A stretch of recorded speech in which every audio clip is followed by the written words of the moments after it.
The wacky world of MultimediaJay.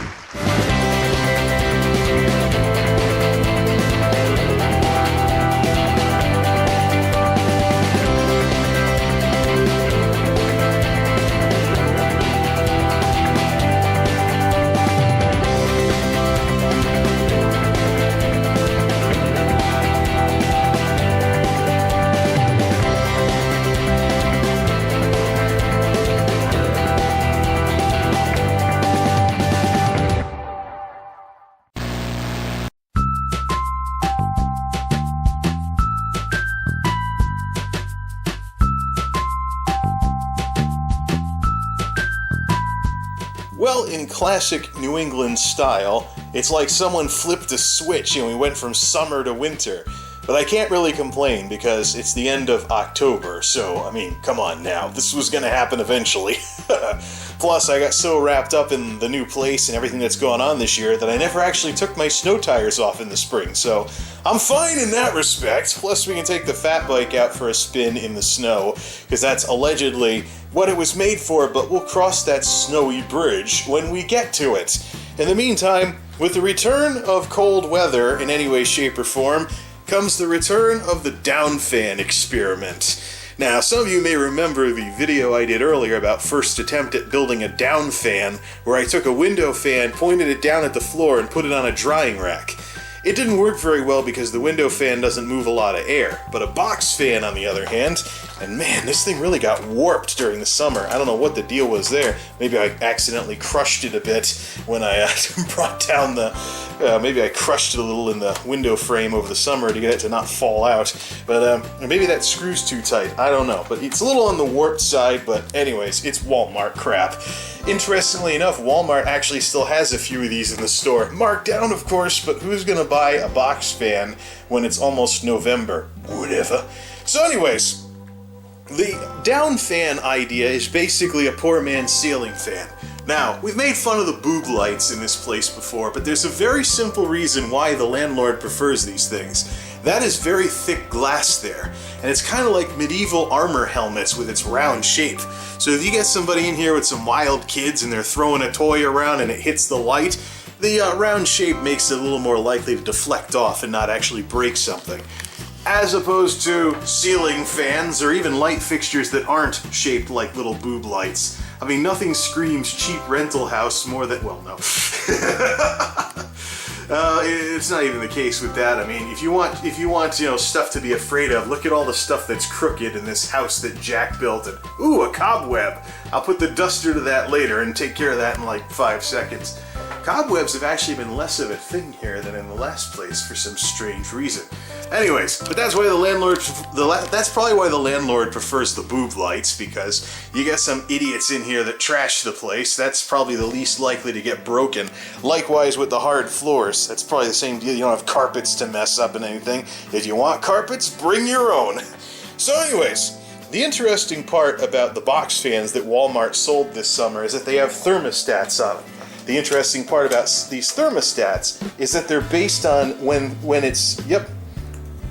The interesting part about these thermostats is that they're based on... They kick off when it's too cold. Because, I mean, that's the thing. If you're using this in the summertime and it's getting cold at night, you don't want to wake up freezing in the morning. You want to get nice and cool, but not too cold. So, you can put these in the window, set the thermostat, and when it gets below a certain temperature, it kicks off. Now, here's the interesting part. The box fan's thermostat shuts off when it's too cold. The furnace's thermostat shuts off when it's too hot. So, put them together.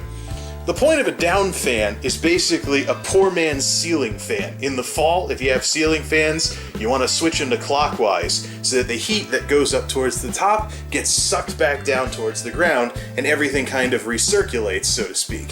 Heat rises, so this pulls it back down and then it has to, go back up again or something like that.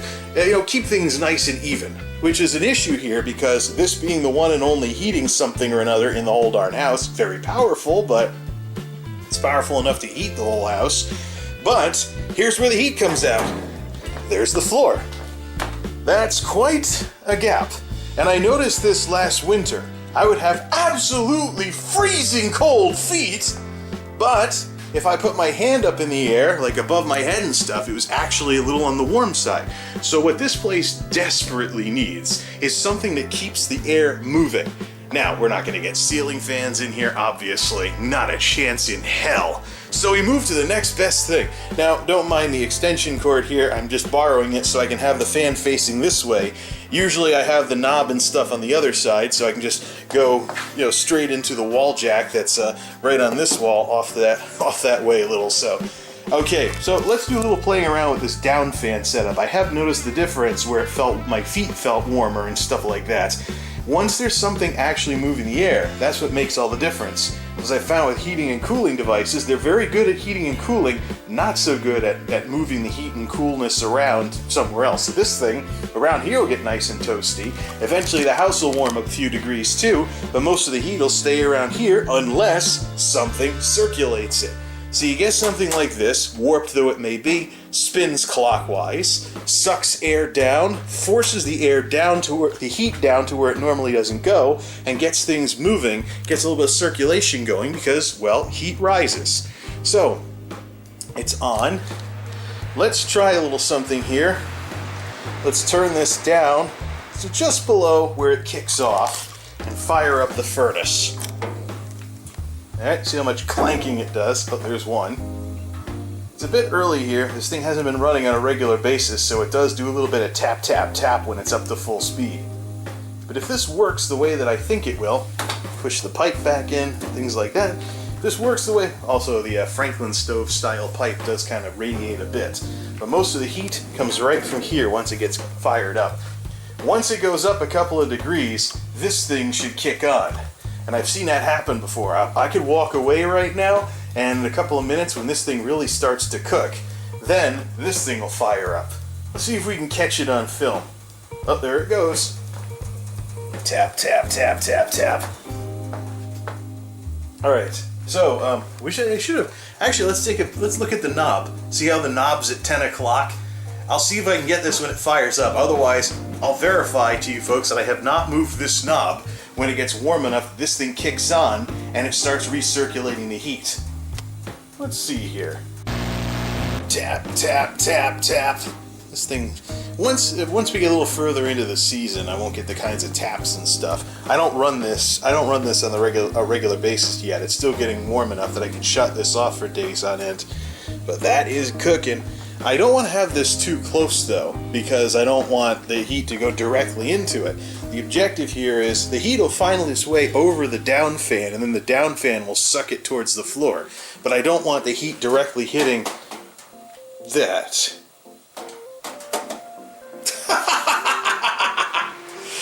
Oh, there you go. All I had to do was tap it a couple of times. Or maybe it was just coincidence that now the air is heated up enough that this thing has kicked on. So here's how this works. So for the duration of the time that... Oh, tap, tap, tap. For the duration of the time that it is warmer in here than when we started, this thing will recirculate the heat. So normally I have this pointing the other way, things like that. So no cord or anything, don't need a cord when it's pointing the other way, but this is just for the sake of the video. So, that fired this thing up. It's on low mode, so low wattage.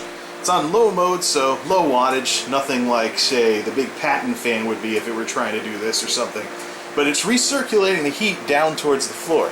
So, it gets nice and warm from here, and then you put your hand under there. It doesn't feel totally cool. But ultimately, when this room starts to warm up, this will start circulating it, which will tend to, send it around, things like that. And I've actually felt like I've had warmer feet when it's 20-something degrees out with this thing going than previously. So I may try this a little more and maybe just shut everything off for recording like a video or something. So okay, so now let's turn this completely off. Now, the thing is, this isn't exact. This fan, much like on the old cars where the fan would spin to cool down the motor after you turned it off, my dad had a Mercury back in the 80s that did that. But it's not going to be perfect. So yeah, you turn off the furnace, but it's still warm in here. So ultimately, without touching the thermostat, this thing should kick off when it gets cold enough in here that we're back down to the temperature we started at. I think I'm going to cheat a little, and I'm going to put a fan in the window in the kitchen to cool the place down artificially, just for the purposes of this video. Remember, the thermostat is at 10 o'clock, so once it gets cool enough in here that we're back to where we started, and there's no point in recirculating air that's not actually being heated in the first place, this thing should kick off. Let me put a fan in the window like it's still summer, cool the place down, and see, and then we'll see what happens. This thing should kick off all by itself. There we go. I'm now going to be officially considered certifiably nuts by any neighbors that see me running a fan in this weather. It's not below freezing. We won't lose any pipes or anything, but so yeah. Actually, I am keeping this near the window in case we need to ventilate if the smoke detector gets set off by like a smoky thing I'm cooking on the stove or something in the winter time. So I'm not totally putting the fans away. Don't know what I'm going to do with that window fan though. It's totally useless. The windows here are big enough for box fans, so the window fans are completely useless. Maybe I'll give them to my folks or something for them to put in their windows. Whatever. Well, there it is. Although I did have to cave a little and kind of just tap the dial just a tad. I think it might be a tad sticky with the thermostat, but it is cold in here now. So I have a little bit more fine-tuning to do before this works the way I want it to. But I think what I could do with this is eventually get to the point where this solves the problems that I have in this place with the heat not getting anywhere near the floor and just congregating towards the tops of the rooms.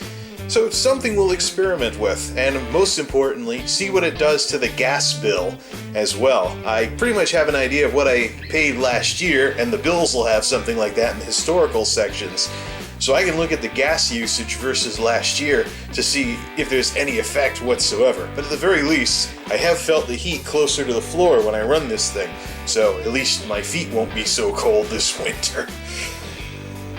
The Downfan experiment continues. Alright, let's fire everything back up because we just undid all that heat we ran earlier. And let's, just a hair. Nope, actually we have to move that towards